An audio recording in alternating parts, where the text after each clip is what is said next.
மண்டு, நான் சொல்ற ஒரு ஸ்டோரிக்கு நீ பதில் சொல்லணும். சரி சண்டு. ஒரு அரசர் தன்னோட நாட்டுக்கு முதலமைச்சர் ஒருத்தரை தேர்ந்தெடுக்கணும்னு நினைக்கிறாரு. அவர்கிட்ட 4 பேர் சம தகுதி படைத்தவங்க கிடைக்கிறாங்க.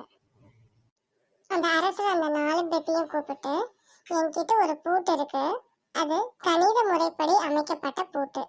அந்த பூட்டை யாரு குறைவான நேரத்துல திறக்கிறீங்களோ அவங்க தான் இந்த நாட்டோட முதலமைச்சர் அப்படின்னு சொல்றாரு. விடிய விடிய பூட்டை பத்தின ஓலைச்சுவடிகள் குறிப்பெல்லாம் தேடி பார்க்கறாங்க. ஆனா ஒரு பிரயோஜனமும் இல்லை. அடுத்த நாள் அவங்க 4 பேருக்கு முன்னாடி அந்த பூட்டை வைக்கிறாங்க. அதுல 3 பேர் தோல்வி ஒத்துக்கிட்டாங்க.